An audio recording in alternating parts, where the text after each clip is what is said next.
नमस्ते, मैं हूं आपके साथ दिव्यांश शर्मा और ये वक्त है दिन दहाड़े का। आज दिन दहाड़े में चर्चा उच्च शिक्षा मंत्री इंदर सिंह परमार के उस बयान की जिस पर एमपी में सियासी तूफान आ चुका है।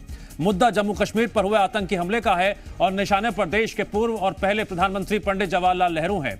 इंदर सिंह परमार ने कहा, नेहरू ने उस वक्त जो की गलतियां की उसे देश आज तक भुगत रहा है। बस फिर क्या था, कांग्रेस भी हमलावर हो गई और एक बार फिर देश के इतिहास और पंडित नेहरू के फैसलों पर बहस छिड़ गई।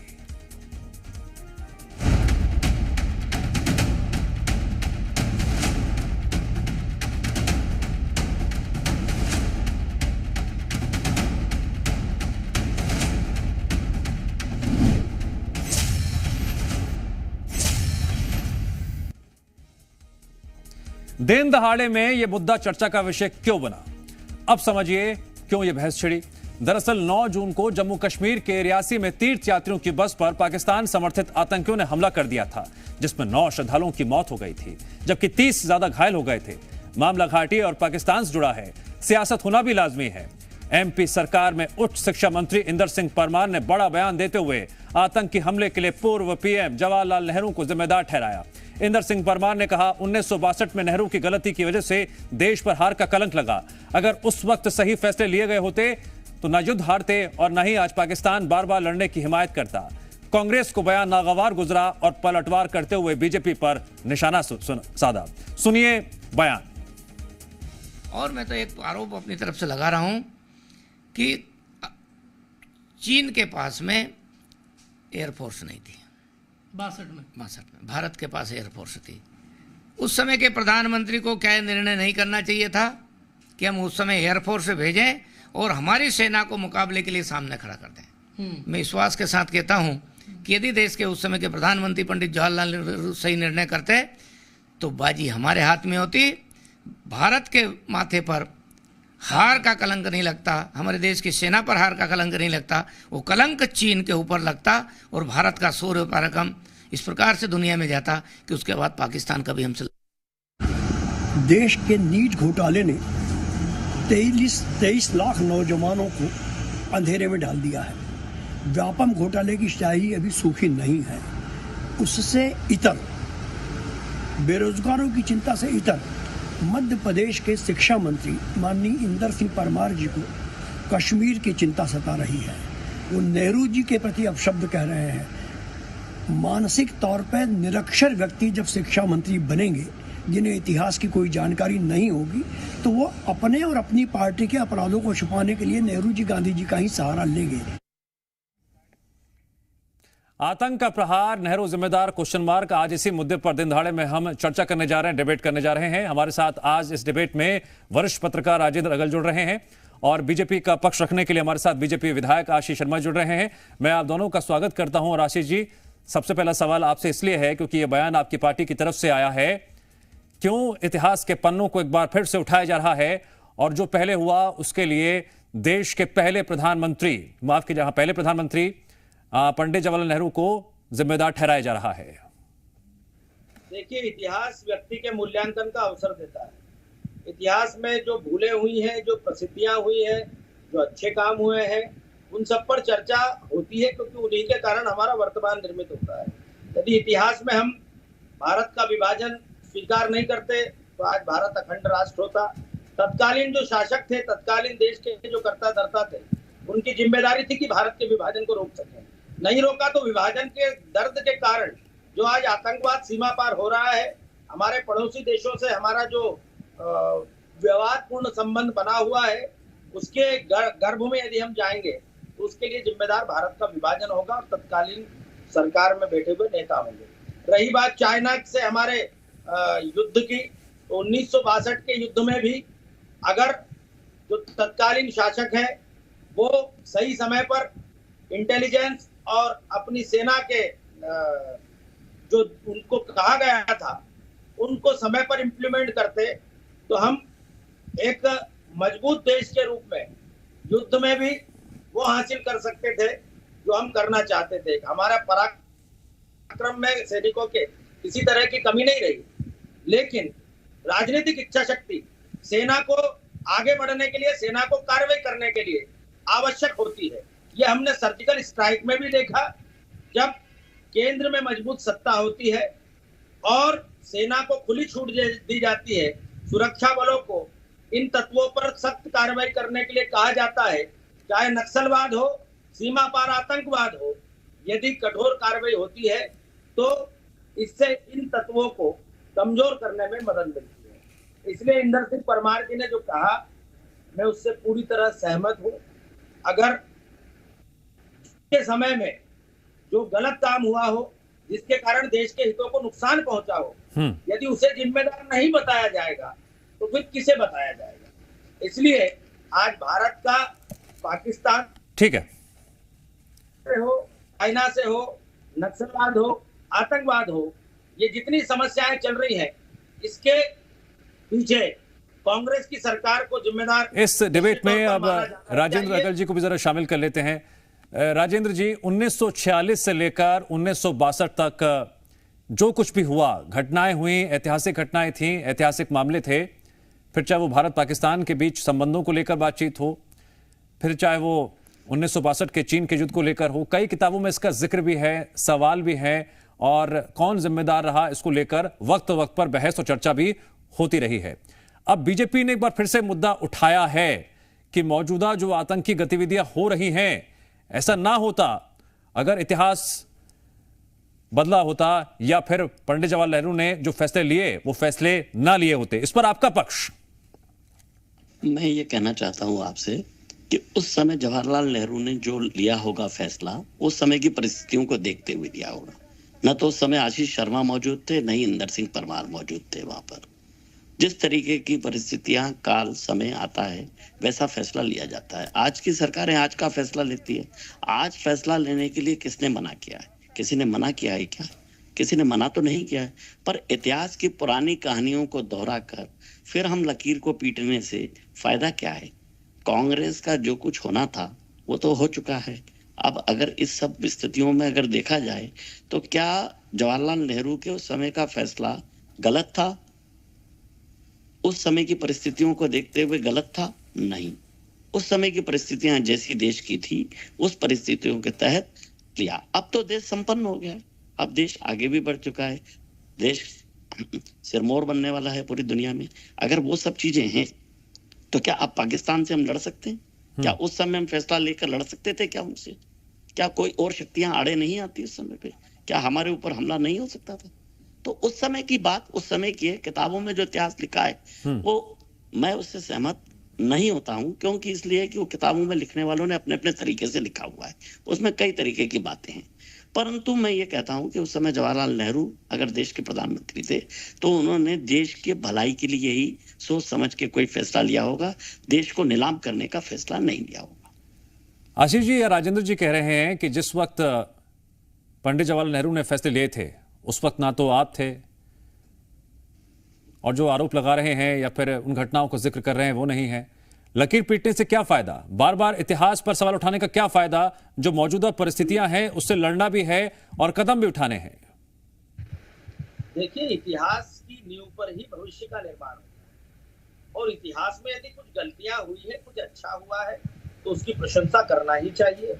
हमारे वैज्ञानिकों ने यदि शून्य की खोज की, हमारे वैज्ञानिकों ने यदि अंतरिक्ष विज्ञान में उल्लेखनीय प्रगति प्राप्त की, भारत का प्राचीन गौरवमय इतिहास था, हमारे विश्वविद्यालयों में दुनिया के विभिन्न देशों से विभिन्न विषयों को पढ़ने के लिए विद्यार्थी आते थे, तो हमको इसकी चर्चा करना चाहिए। और यदि तत्कालीन राजनीतिक नेतृत्व की कमजोरी के कारण भारत का विभाजन हुआ जातीय आधार पर, उसको भी स्वीकार करना चाहिए। जो अच्छा हुआ है उससे कोई इनकार नहीं करता, लेकिन युद्ध नीति के समय जिस कौशल की, जिस साहस की और जिस राजनीतिक दृढ़ता की आवश्यकता होती है, यदि वो तत्कालीन समय में शासकों में नहीं रही तो उसका उल्लेख इस समय होना चाहिए। क्योंकि आतंकवाद फैला हो, नक्सलवाद फैला हो, समाज में विरोध की भावनाएं पनपी हो, सबसे पहले जो व्यक्ति उनको रोकने की ताकत रखता था, उसने यदि ठीक काम नहीं किया तो उसके कारण उसका विस्तार हुआ है। इसलिए पंडित जवाहरलाल नेहरू, जिन्हें लंबे समय तक इस देश में शासन करने का अधिकार मिला, यदि वो सेना की सुविधाओं के प्रति, भारत की सामरिक क्षमताओं के प्रति, मैं इसमें अब इस डिबेट में जरा कांग्रेस को भी शामिल कर लेते हैं। हमारे साथ रवि वर्मा जुड़ गए हैं, कांग्रेस प्रवक्ता।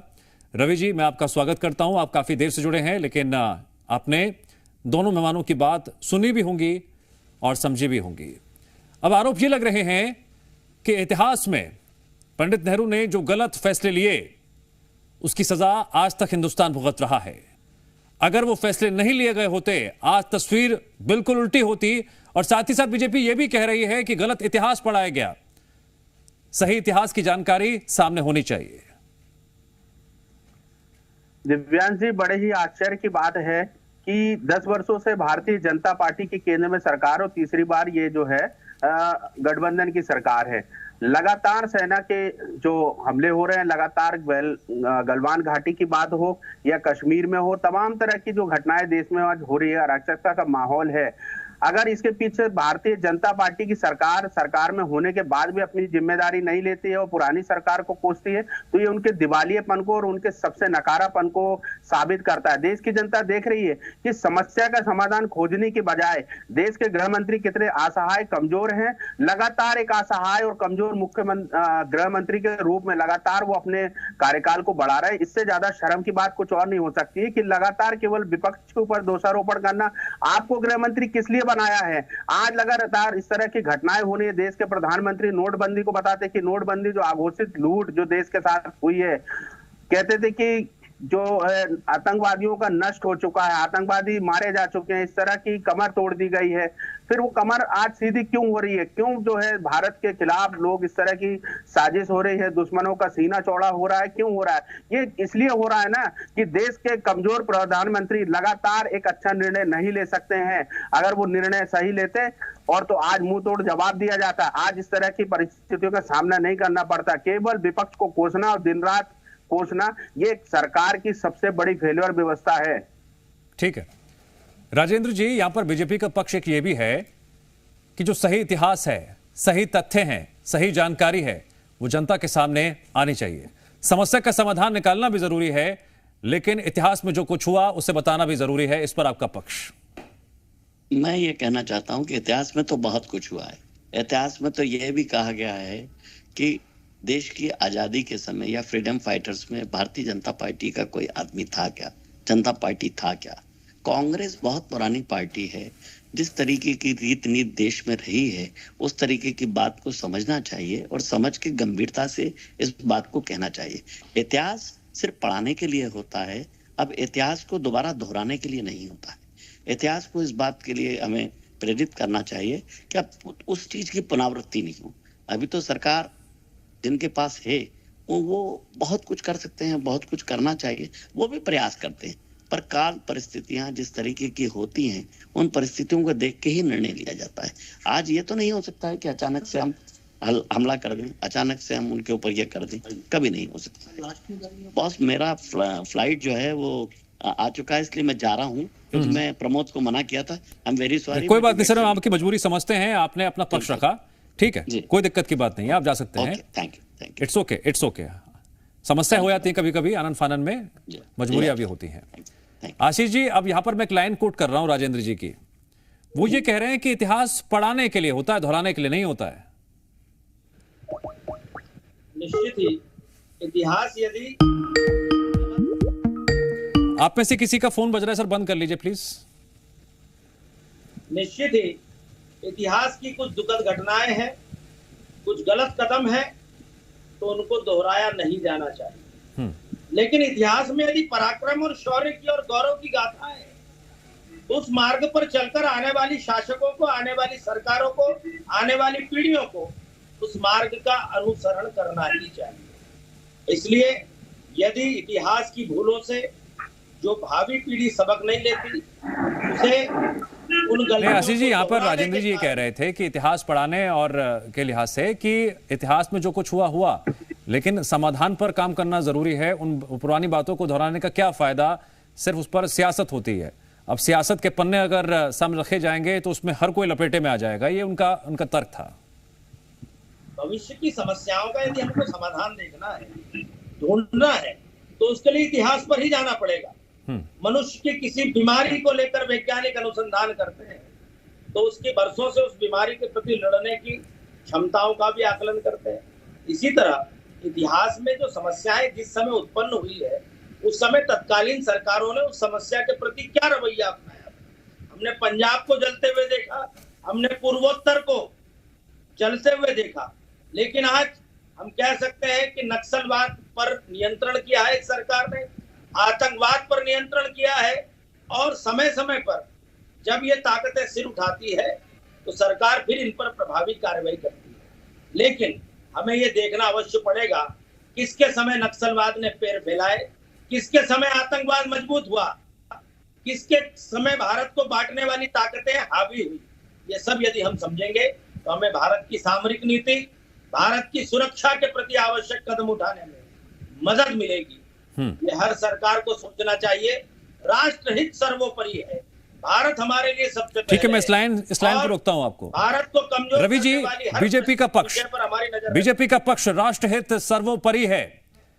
आपका यह कहना है कि लंबे समय से बीजेपी की सरकार है, बीजेपी सरकार कितनी मजबूत है, एनडीए की सरकार कितनी मजबूत है, कितनी कमजोर है, लेकिन क्या उस वक्त हुआ था, क्या तस्वीर रही थी, क्या उस इतिहास को सामने रखना भी उतना ही जरूरी है?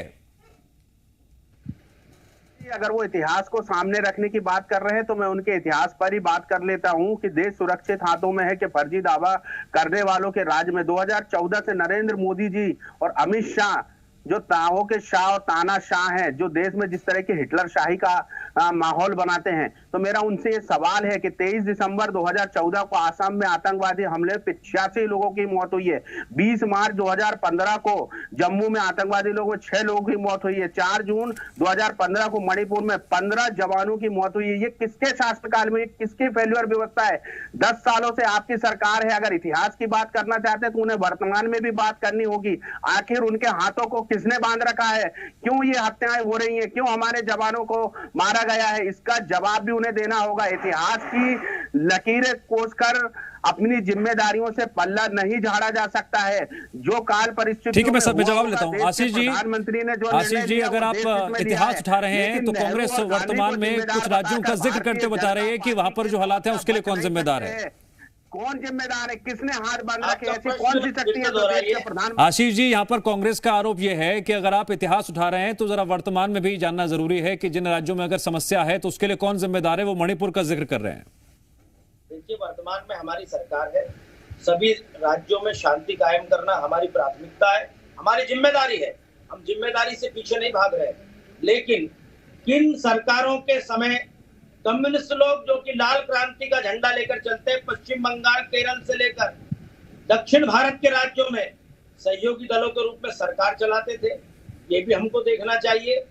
किन पार्टी की सरकारों के समय नक्सलवादियों को और आतंकवादियों को छूट दी जाती थी, कठोर कार्रवाई करने के लिए सेना और सशस्त्र बल आग्रह करते थे, लेकिन उसके बाद भी कठोर कार्रवाई नहीं की जाती थी। ये विचार करना चाहिए। कौन समझौते के लिए बुलाता था? समझौतों की टेबलों पर अपने बिचौलियों को भेजकर उनसे शांति और सुलह का मार्ग निकालने के लिए प्रयास करता था। आज नरेंद्र मोदी जी की सरकार इस देश में है और इस सरकार की आतंकवाद, नक्सलवाद के प्रति सख्त नीति है कि भारत के हितों पर जो भी तत्व कुठाराघात करेंगे, इस भारत को तोड़ने की जो भी साजिश रचेंगे, उन सब के खिलाफ त्वरित और कठोर कार्रवाई की जाएगी। और आज भारत का हर व्यक्ति कह सकता है, कांग्रेस के जमाने में बड़े बड़े शहरों में ठीक है फटते थे। रवि जी, यहाँ पर बीजेपी का पक्ष ये है, बीजेपी का पक्ष ये है कि कठोर कार्रवाई की जा रही है, एक्शन लगातार लिया जा रहा है।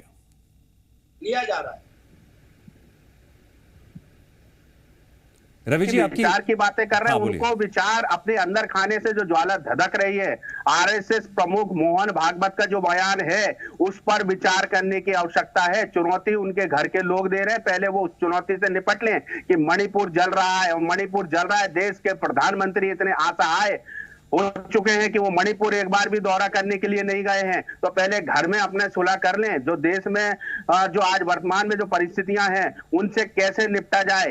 केवल लकीर की फकीर को पीटना, ये बड़ा ही कमजोर असहाय टाइप के निर्णय भारतीय जनता पार्टी की सरकार, उनके प्रवक्ताओं की बातचीत से झलकता है। अगर उनको मोहन भागवत जी की बात से वो इत्तेफाक रखते हैं तो चुनौतीपूर्ण उनकी बातों का खंडन करें, जो खंडन अभी तक देश के प्रधानमंत्री की तरफ से आया नहीं है, जो सीधे रूप से भारतीय जनता पार्टी को चुनौती है कि मणिपुर जल रहा है। बिना बुलाए पाकिस्तान जाने वाले बिरयानी खाने वाले लोग आईएसआई को बुला के जांच करवाते हैं। झूला झूले शी जिनपिंग के साथ अरुणाचल की सीमा पर जिस तरीके से कब्जा हो रहा है, इस पर भी कुछ विचार रखें। बहुत विचार वो कर रहे हैं, तो इस पर भी विचार करना और देश की जनता को जवाब देना होगा। आशीष जी, आखिर चीन क्यों कब्जा कर रहे हैं, क्यों पाकिस्तान की तरफ से इस तरह की लगातार। ठीक है रवि जी, आपने सवाल पूछे हैं, अब जवाब भी ले लेते हैं जरा। अगर घाटी में माहौल बिगड़ रहा है तो एक कमजोर देश के गृह मंत्री के निशानी है ये। ठीक, पूर्वोत्तर के राज्यों की जो उपेक्षा हुई उसके कारण वहां पर बेरोजगारी और नक्सलवाद पनपा, लेकिन नरेंद्र मोदी जी की सरकार ने 10 साल में जितना बजट पूर्वोत्तर के राज्यों को दिया है, वहाँ की सांस्कृतिक विरासत को सहेजने के लिए जो काम किया है, उसके कारण पूर्वोत्तर में शांति है। लेकिन अभी भी विदेशों से पोषित जो जाति हिंसा दिन दहाड़े सुबह से ही कुछ इस तरह का माहौल बना हुआ है। जब से बीजेपी की तरफ से पंडित जवाहरलाल नेहरू को लेकर बयान सामने आया है, हमने भी जिम्मेदारी के साथ दोनों पक्षों से बराबर सवाल किए और उनका क्या क्या पक्ष रहा जनता ने सुना और देखा। अब आप खुद सोचिए, इतिहास को लेकर जो कुछ बताया जा रहा है या आरोप लगाए जा रहे हैं, कांग्रेस की तरफ पक्ष रखा जा रहा है, क्या सही है क्या गलत है। आप दोनों का शुक्रिया इस डिबेट में जुड़ने के लिए। और यहां वक्त है ब्रेक का। आप देखते रहिए जी मध्य प्रदेश छत्तीसगढ़।